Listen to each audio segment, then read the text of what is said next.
어떤 분은 백일기도 붙여놓고 백일기도 등록, 접수 뭐 올렸다는 거죠. 자기가 다니는 뭐 통도사든 어디든 백일기도를 오늘 시작합니다 하고 하면 오늘 백일기도 시작합니다 이렇게 문자가 안 오고 오늘 백일기도 뭐라 할까요? 네?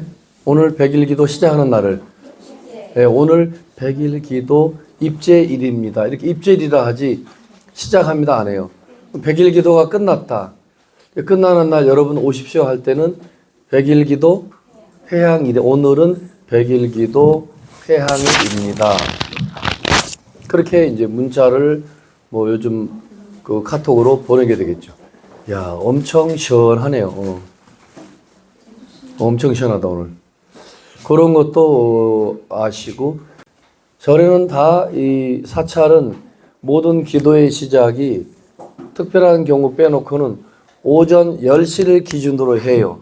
여러분은 그 어떤 절을 백양사가 아니고 통도사를 가든 해남사를 가든 오늘 내가 해남사 갑자기 가고 싶네 그러면 오전 10시 전에 가셔야 돼. 그죠? 10시를 기준으로 기도를 하는 거예요. 그런 것도 참고로 아셔야 되겠다. 100일기도 그러면 등록을 했으면 100일 동안 다녀야 되느냐? 그건 아니에요. 100일 동안 참석 안 해도 되는 거죠. 그 중간중간에 오셔도 되고 아니야 나는 100일 동안 하루 3번은 아니지만 오전 10시도 나는 시간이 없어 못 가요. 저녁 6시쯤에는 갈 수 있어요 해가지고 자기가 하루도 안 받고 오는 분도 있어요. 그거 가능해요. 가까우면 그냥 와서 절만 3번 하고 가도 100일도 가면 1시간씩 법당에 있어야 되나요? 그런 건 아니에요. 그러니까 자기가 참석만 하고 슬그머니 가셔도 무방해요. 일주일 그러면 산신기도하면 일주일 매일 가야 되나요? 아니라는 거죠. 자기가 기도는 접수, 등록 올려놓고 종무소에서 어떤 절이나 축원카드를 법당에 올려놓으면 스님들이 이제 축원을 하는 거죠. 근데 자기가 또 가고 싶으면 가는 거지. 근데 기도 일주일 기도 붙였는데 가야 되는 거 아닌가요? 그런 건 없어요. 안 가셔도 돼요. 바쁘니까 기도비 붙이고 다 두루두루 하고 자기는 못 가는 거지. 대부분 그렇죠. 지금 한 산신각에 7일 산신기도를 뭐 한 200명 접수했으면 실제 아까 참석해 하시는 분 보면 한 50여 분 오셨을까? 그렇게 3분의 1 정도는 오시는 거지. 그래 우리 총무님이 지금 7일 산신기도 입찰 때 왔다 갔는데 아까 카톡으로 매일 가는 건지는 몰랐어요. 그래서 내가 그래서 입문반이구나 싶어서 다른 분들도 알려줘야 되겠다. 그래서 제가 지금 수업하기 전에 말씀을 드리는 거예요. 초하루, 보름, 뭐 관음제일, 음력으로 24일이 관음제일, 음력으로 18에 18일이 무슨 제일이죠? 지장제일. 역시 그 지장제일 할 때 제자도 저 오른쪽에 있는 저 제자죠. 가지런할 제자, 뭐 맑을 제, 깨끗할 제자 이렇게. 여러분이 뭐 인터넷에 검색해도 천도제 하면 저 제자가 나와요. 그리고 기제사 하면 저 왼쪽에 있는 저 제사 제자가 나오죠. 그래서 이제 유교에서 유교의 근거를 두고 제를 지내고 하는 건 전부 저 제자. 무속인들이 천도제 지낸다 할 때 그 제자도 불교 용어를 갖다 쓰는 거니까 우리 불교랑 똑같이 그거는 쓰죠. 49제도 한글로는 아이 어서 오시오 아이. 그리고 모든 사찰의 절에 기도할 때에는 칠성각이든 저 청도 무슨 운문사후의 사리암이든 뭐 산신기도를 하든 용왕기도를 하든 모든 기도를 시작할 때에 처음에 독경하는 그 독경은 어떤 걸 하느냐? 천수경. 천수경을 늘 읽어요. 천수경 이거는 사실 이제 본인이 또 이렇게 공부해 보면 이거는 관음기도, 관세음보살님 기도하는 경인데 나는 산왕 대신 무슨 뭐 용왕 대신 뭐 약간 이제 민족 신앙 또는 민속 신앙도 포함되어 있는 거죠. 용왕, 산왕 이런 거는 민속 신앙 또 민족 신앙이 이제 같이 섞여 있는 거죠. 근데 우리 나라에 불교가 들어오면서 이렇게 우리가 그걸 같이 하는 거죠. 그 오리지널 불교 같으면 산신기도도 안 해도 되고 용왕기도도 안 해도 되고 교회 다니는 분들 하나님한테 기도만 하면 되는 것처럼 우리도 부처님만 한 분 믿으면 되지 왜 이렇게 뭐 이것저것 기도하는 게 많네요 그러는데 이거는 다른 종교랑 굳이 비교할 필요가 없는 거지. 우리 불교 내부 속에 우리의 부처님 가르침 속에 관세음보살, 뭐 지장보살, 수많은 우리 같은 수많은 그 어두운 중생들을 깨닫게 깨우쳐주기 위해서 그 많은 그런 어떤 성자들이 나타나는 거죠. 그래서 그 많은 성자들을 한 분, 두 분 이름을 부르고 기도하기도 하는 거예요.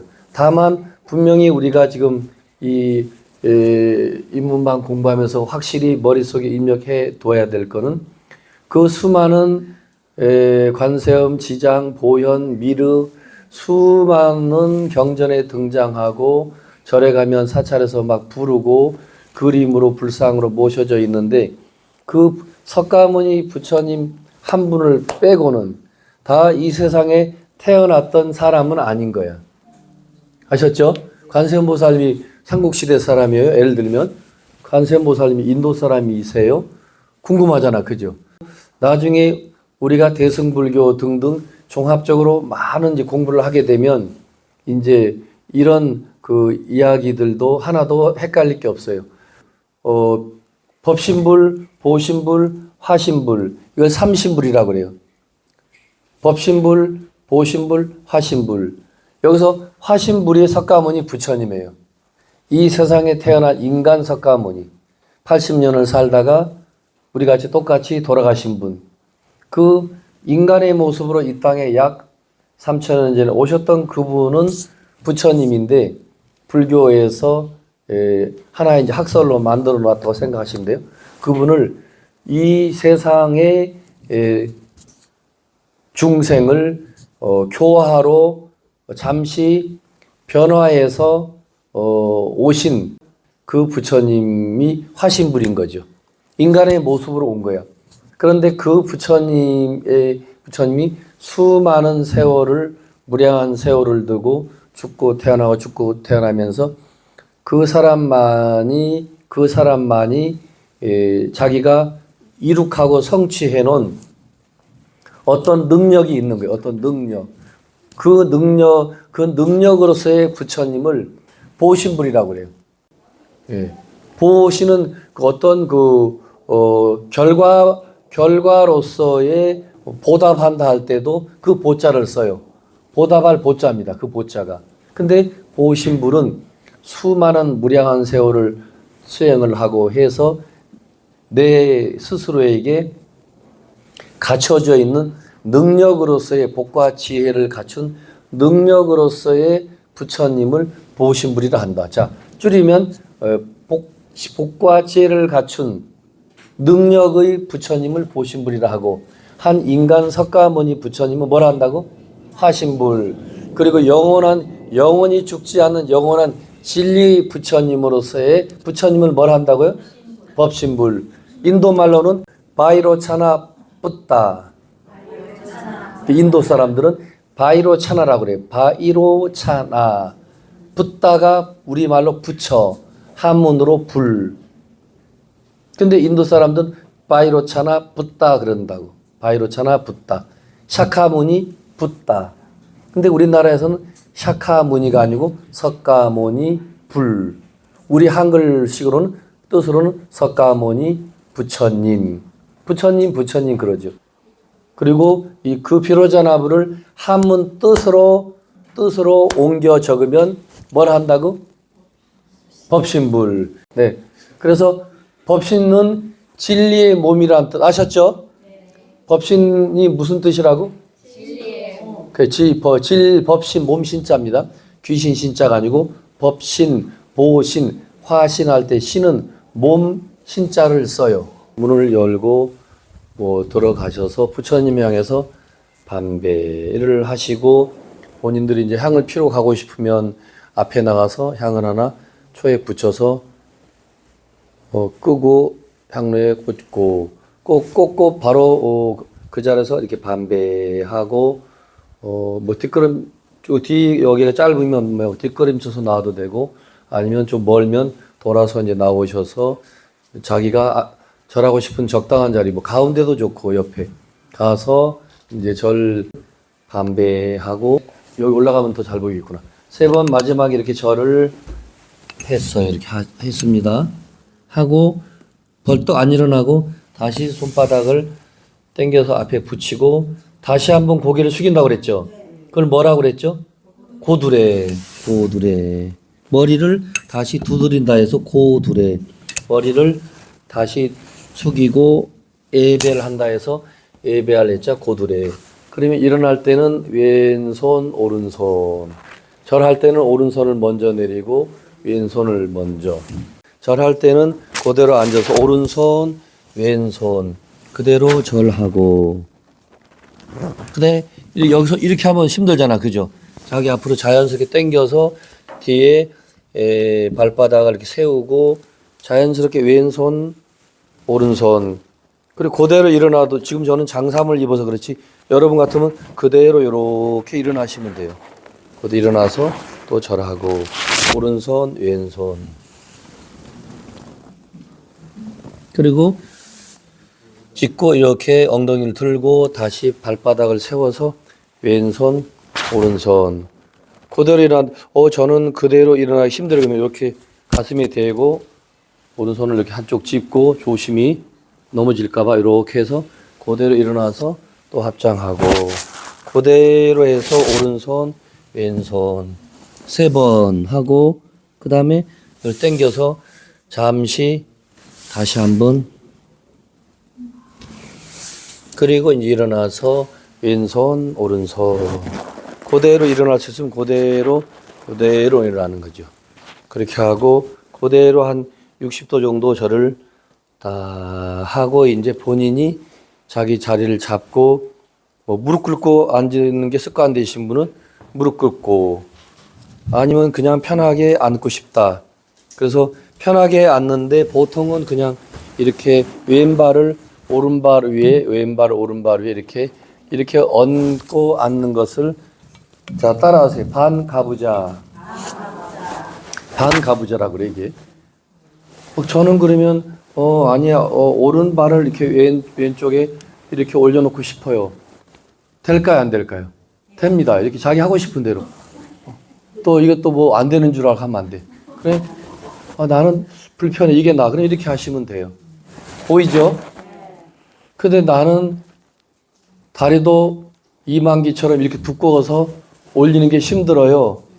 너무 힘들으니까 올리지 않고 하면 안 돼요? 그것도 됩니다. 그냥 그러면 올리지 말고 그대로 이렇게 막 뚱뚱한 사람들은 이게 안 될 거 아니야. 그럼 이렇게 하고 앉아도 돼요. 이해되셨죠? 그래도 좀 이건 좀 아니다 싶으면 조금만 이렇게 당기고 앉아도 돼. 근데 완전히 이 무릎 이거 뭐라고 하지?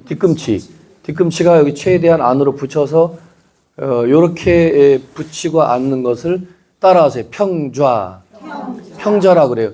평평하게 앉는다. 평좌. 그러면 오른발이 왼발을 안으로 넣고 이렇게 앉고 싶어요. 될까 안 될까? 됩니다. 왼발 오른발 자기가 편한 대로. 우리 몸이라는 게 한쪽 자세로 오래 하고 있으면 불편하거든요. 그렇죠?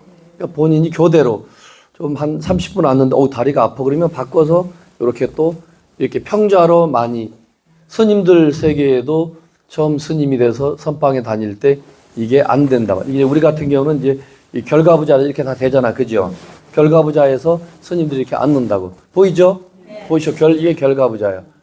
그러면 뒤에 엉덩이 조금 그 요가 매트 같은 방석을 뒤에 살짝 붙이고 앉으면 이게 뒤로 안 넘어가고 이렇게 딱 더 붙겠지. 그죠? 그래서 결가부자를 하고 있고 모든 부처님의 불상은 다 이 결과부자한 자세로 이렇게 앉아 계세요. 그래서 일생을 수행하는 스님들 보면 이게 습관이 되면 이 결과부자하고 앉아 있는 이 모습이 그렇게 편안할 수가 없어요. 항상 어디를 가나 이러고 앉아 있는 스님도 있어요. 자기가 익숙해지니까 그렇지. 그렇게 해서 이제 여러분이 이런 거를 좀 아시면 좋고. 그래서 이제 우리가 불교 대학으로 사용하긴 하지만 들어와서 미리 왔을 경우에는 미리 자꾸 여러분이 연습도 해볼 겸 여기도 원칙은 관음전 법당이니까 저 방석도 있겠다 갖다 놓고 절을 3번 딱 하시고 잠시 앉아 있다가 이제 시간이 아직 많이 있으니까 이제 책상에 자리 잡고 기다리시고 그렇게 해 보시는 것도 좋아요. 그러면 늘 하던 대로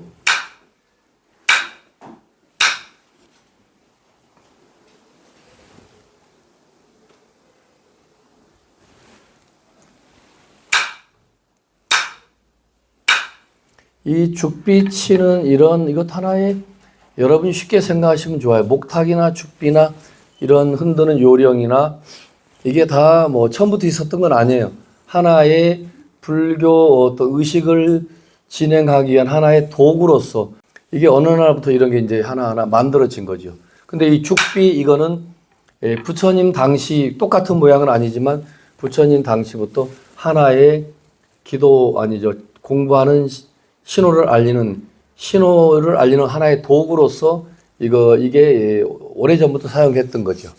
그 통도사나 범어사나 해인사나 큰 절에 가면 우리가 아침 저녁 애불하기 전에 범종을 치고 또 운판을 치고 모거라고 하는 거를 이렇게 우리가 치거든요. 그래서 또 북을 치고 북을 뭐라 하죠? 법고라 하고 법고. 저런 큰 종을 뭐라 하죠? 범종. 그냥 대종이라고 일반 사람들은 하는데 불교 용어로는 범종이라고 그래요. 큰 종을. 그리고 큰 북을 법고라고 그래요. 법고 북고자입니다. 법은 법법자. 그 다음에 구름 모양으로 이렇게 대충 모양을 잡아가지고 이렇게 얇은 철판으로 쇠판 종 만드는 그런 그 주물로 해서 만드는 요런 이렇게 구름 모양으로 해서 통도사나 이런데 범종각에 집을 지어놓고 그 이렇게 허공에다 이렇게 매달아 놨다고. 그 종소리 나는 그 쇠판을 뭐라 하느냐? 아는 분? 오, 아유, 저기 상금 준다고 안 하기 잘했다. 와, 너무 잘 맞춰가지고 이 주머니가 텅 비게 생겼네. 와, 앞으로 시험 문제 안 내야 되겠는데. 운판, 맞아, 운판. 자, 농담이고요, 운판. 그 다음에, 목탁은 목탁인데, 진짜 이렇게 무슨 참치도 아니고, 큰 무슨, 상어 모양도 아니고, 이렇게 제법, 제 손 벌릴 이 정도 돼요. 그 모고, 이렇게 엄청 커요. 근데 목탁이나 목탁을 길게 해놓은 게 모고예요. 그 물고기, 모양이라는 거야. 나무 목자니까. 나무로 만든 물고기란 뜻이에요. 목탁도 나무로 만든 그 모고 있죠. 탁은 한문으로 목탁 탁자, 소리 나는 탁자죠.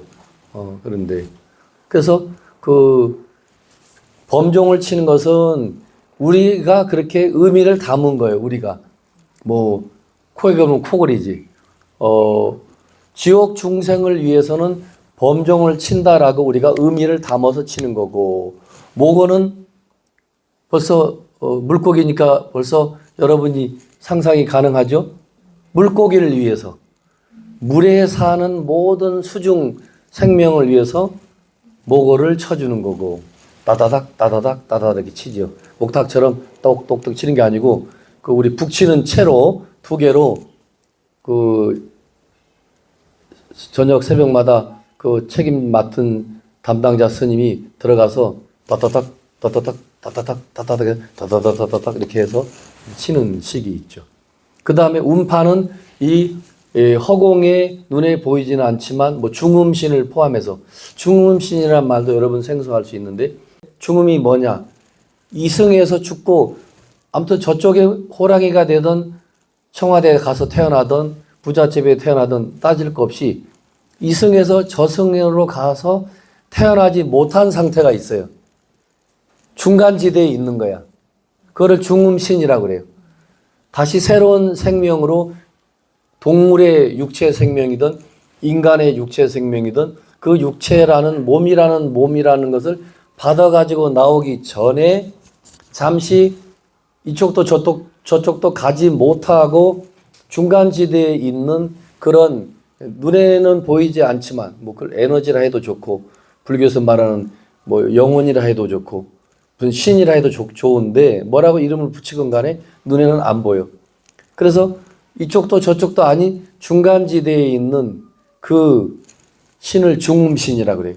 음판을 치는 이유는 그런 중음신을 포함한 이 허공 구름에 이 돼지 이 허공 속에 우리 인간의 눈에는 안 보이는 또 다른 중생이 있다라고 믿는 게 불교예요. 불교.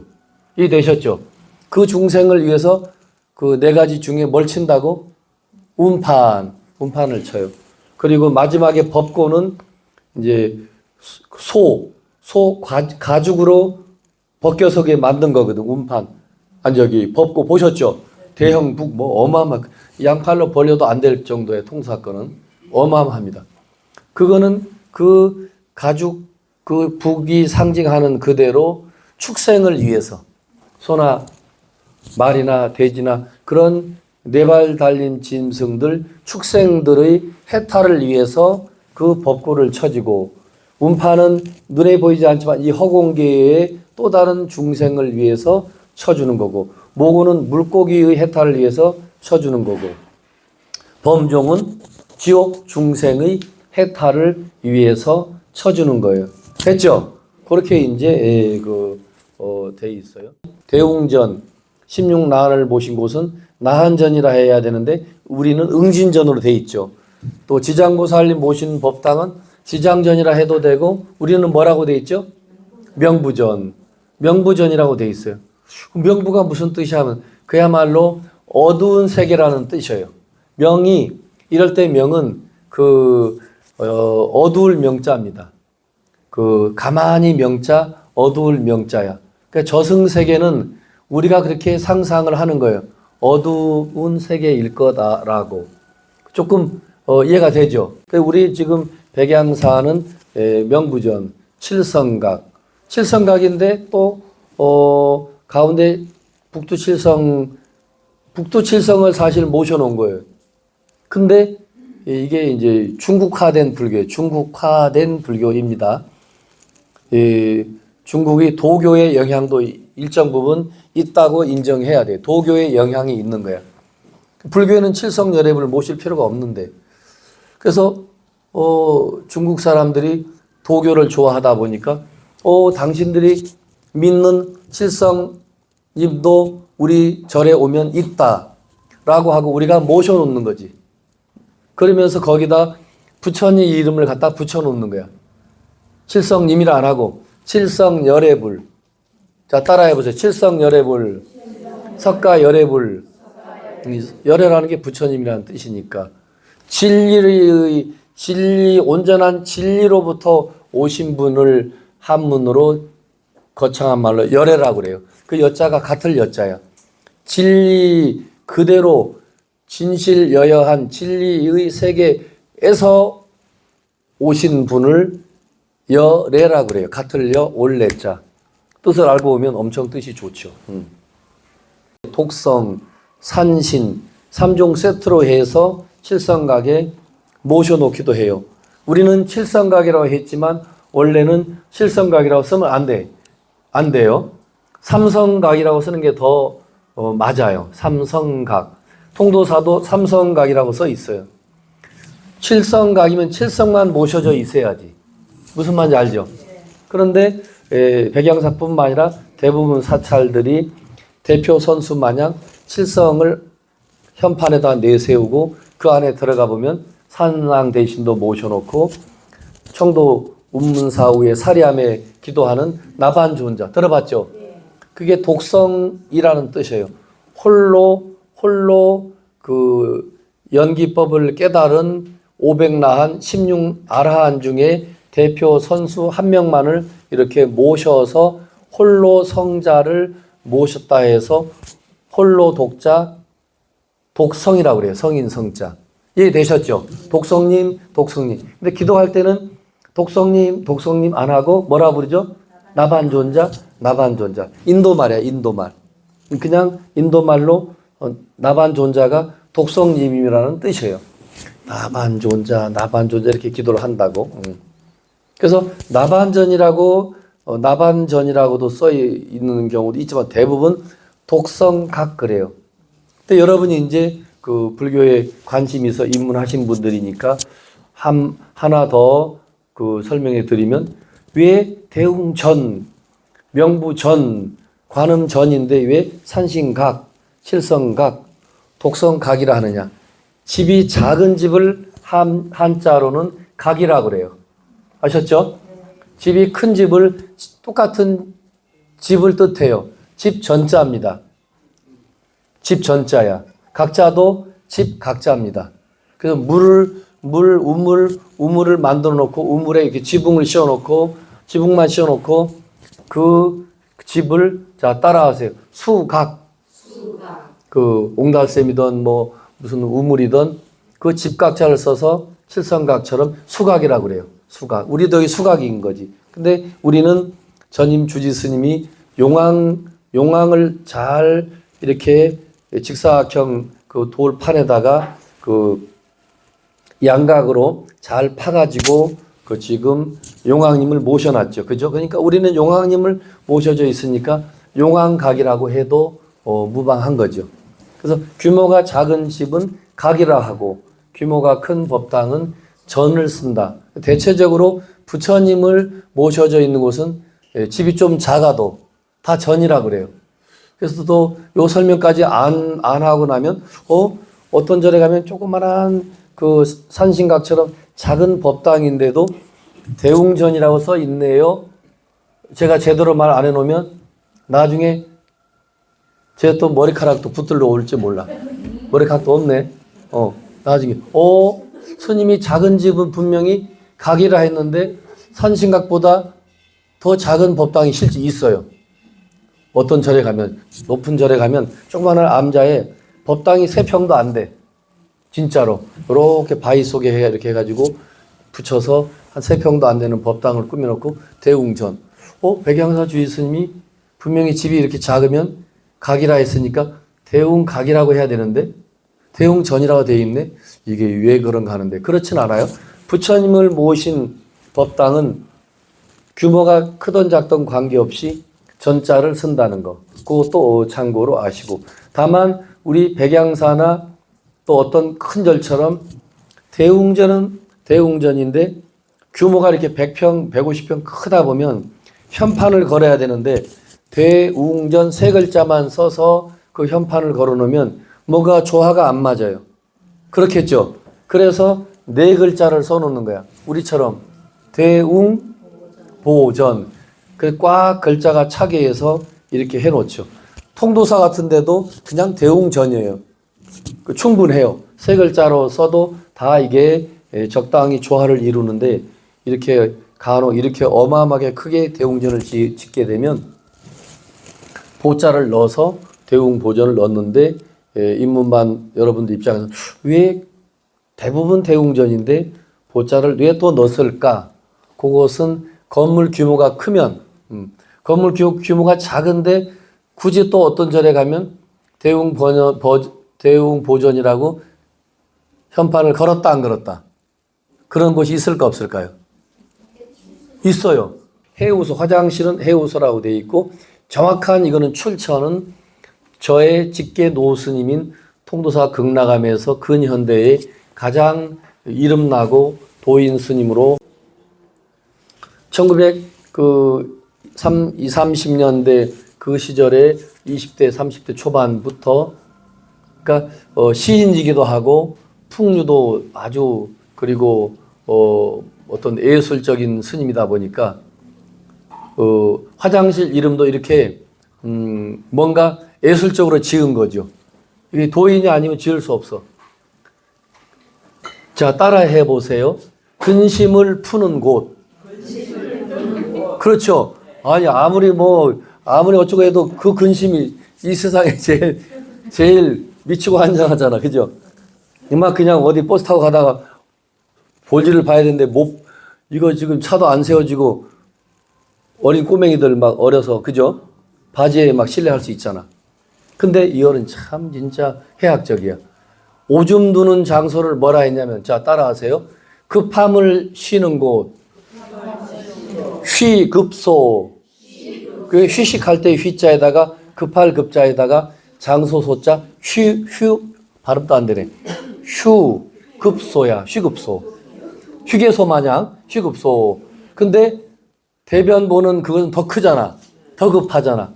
근데 그거야말로 이 세상에 그보다 더 근심은 없어. 이 속에 가죽이 빨리 가서 버려야 되니까. 근심을 푸는 곳 풀해자. 우리 해설서 할 때 그 해자입니다. 해설한다 할 때 풀해자. 해우 근심 우자야. 해우소. 이해되셨죠? 그래서 이 해우소가 경봉 스님이 만든 어떻게 보면 그 히트 작품인 거야. 그래서 이 세상 사람들이 종교와 관계없이 해우소라고 지금 많이 해요. 어떤 커피숍 가면은 뭐 불자인지 아닌지 모르겠지만 영어로 토일렛이라 안 쓰고 그냥 해우소. 근데 일반 사람들도 모를 거 아니야. 그죠? 해우소라고 써붙여 놓고 영문으로도 써붙여 놓고 한글로도 써놓은 데 있는데 이게 바로 경봉 스님이 그 참 해학적이시죠. 그래서 화장실을 안 하고 근심을 푸는 곳. 또 어떤 데는 해우소라고 써놓고 가로 열고 근심을 푸는 곳 이렇게 가로 닫고 이렇게 해놓은 것도 너무 친절하죠.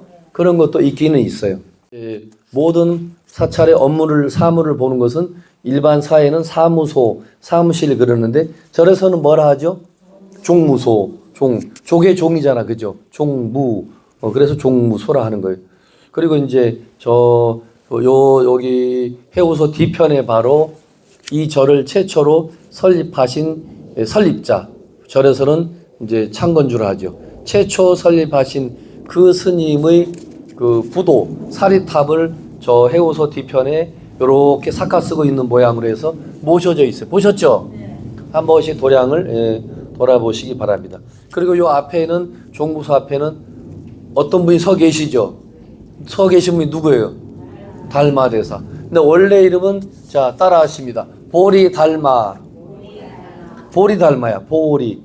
보리달마. 저 중인국 지금으로 말하면 중국인데 정확하게 중국까지는 아니고 티벳하고 가까운 쪽의 중국인데 우리가 어려서 배울 때는 그 향기로울 향자에 가질 지자를 써서 향지국이라고 그래서 향지국. 인도는 인도인데 그 향지국이라는 그 조그만한 나라에 우리 달마 대사가 왕자 출신이에요. 왕자. 절집안에는 그런 출가자들이 왕자들이 많죠. 그래서 보리 달마인데 이 절을 16년 동안 계시면서 이렇게 어마어마하게 울산의 조계종의 중심 사찰로 이렇게 만들어 놓으신 스님이 누구시라고요? 목산 스님. 보리 달마 대사 뒤편에 그분 이름도 있더라고. 목산 지은 대사라고 써 있나? 목산 지은 스님으로 저 보리달마를 신도분들의 시주를 받아가지고 당진이 세워놓은 거죠. 이제 그래서 우리 백양사만 모셔져 있는 특색이에요. 다른 절에도 그럼 보리달마가 모셔져 있나요? 모셔져 있을 수도 있겠지. 근데 저렇게 들어오는 입구에 사천왕처럼 눈알이 막 튀어나올 것 같죠, 그죠?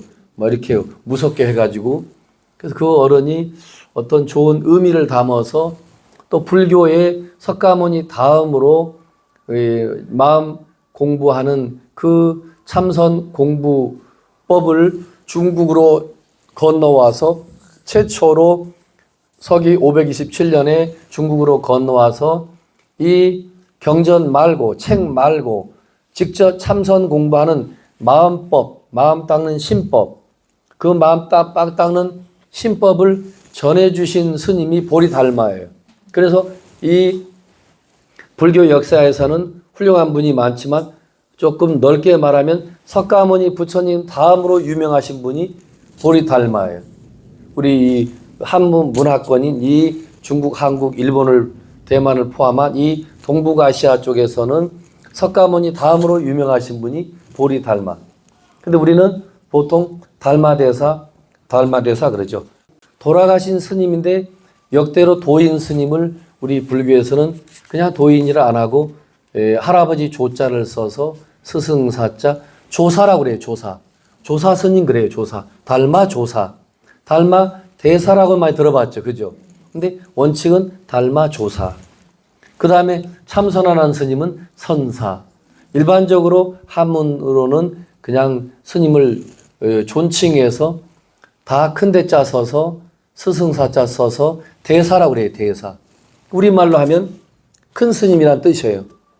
큰 대자에 스승사자니까 뭐 원효 대사 그러죠. 그 원효 큰 스님 그런 거죠.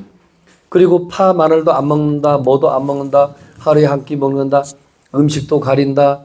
그러면 철저하게 음식을 가리면서 어떻게 아주 하루 일상을 아주 엄격하게 자기 뭐 고행까지는 아니지만 철저하게 최소한 음식도 가리고 뭐 먹는 것도 엄청 따지고 가리면서 그렇게 그런 식생활, 음식 가리는 식생활 정도만 해도 그런 스님을 우리가 율사라 그래요. 율사. 단순하게 우선 설명하면 그 다음에 저처럼 강의를 하거나 이렇게 설법을 하거나 강연을 하거나 법문을 해주는 그런 스님을 뭐라 하죠? 법사. 아니 선지식도 맞는데 선지식은 넓은 의미예요. 그 선지식은 부처님도 해당되는 거야. 굉장한 뜻이에요. 선지식은 바로 화엄경에 나오는 53명의 그 위대한 스승들을 우리가 53 선지식이라고 그래요. 화엄경에 나옵니다. 선제라는 동자, 말이 동자지 여러분 같은 수행자입니다. 그 하나의 수행자가 마지막 성불, 부처를 이루기까지 53분의 각각 저마다 쉽게 말하면 저마다 각각의 능력과 개성을 가진 스승들을 찾아다녀요. 근데 그게 53명이야. 그분들을 53 법사를 안 하고 이 선지식이라고 그래요. 근데 이제 일반적으로 법문을 잘 해주고 강의를 잘하고 불교식으로 설법을 잘하면 우리 절집안에서는 법사라고 그래요. 법사. 뭐 동대 불교학과 교수라 해도 이런 데에 초청하면 동대 교수라고 할 수도 있지만 누구누구 오늘 법사를 초대했습니다라고도 합니다. 출가한 스님을 이것도 원래는 인도 말인데 사문이라고 그래요. 사문. 모래사자를 쓰는데 문문자 사문인데 그 한자에는 뜻이 없어요. 아셨죠? 내가 늘 쉽게 영어로 사과가 애플인데 애플이라고 쓸 뿐이지 뜻은 사과인 것처럼 글자에 무슨 뜻이 있나? 없음. 그냥 인도 말을 소리 나는 대로 음으로 적어서 사문이라고 그래요. 인도 말이 원래는 인도 말. 그래서 출가한 스님을 사문이라고도 한다.